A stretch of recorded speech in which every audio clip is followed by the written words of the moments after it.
தொழில்கல்வி இணைப்பை வலுப்படுத்தும் நோக்கில் கோயம்புத்தூர் கற்பகம் தொழில்நுட்ப கல்வி நிறுவனத்தில் ஃப்ரோனியஸ் இந்தியா தனியார் நிறுவனம் தனது அலுவலகம் மற்றும் தொழில்நுட்ப மையத்தை மார்ச் 3, 2025 அன்று திறந்து வைத்தது. இந்த மையம் தொழில்துறை நவீன தொழில்நுட்பங்களை மாணவர்களுக்கு கற்றுக் கொடுப்பதற்காக கோவை மாநகரில் உருவாக்கப்பட்ட முதல் மையமாக அமைந்துள்ளது.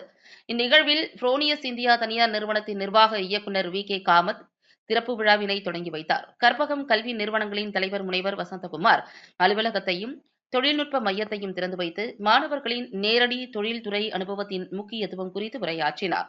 இதனைத் தொடர்ந்து நிர்வாக அறங்காவலர் கார்த்திக் மற்றும் கார்ப்பரேட் உறவுகள் இயக்குநர் முனைவர் பானு இந்த ஒத்துழைப்பு மாணவர்களின் மேம்பட்ட தொழில்நுட்ப திறன்களை வளர்க்க எந்த அளவுக்கு உதவக்கூடும் என்பது குறித்து தங்களது கருத்துக்களை பகிர்ந்து கொண்டனர். நிகழ்வின் ஒரு பகுதியாக விருந்தினர்கள் புதிய தொழில்நுட்ப உபகரணங்களை பார்வையிட்டு ஆராய்ச்சி மற்றும் திறன் மேம்பாட்டு திட்டங்களை அறிந்து கொண்டனர்.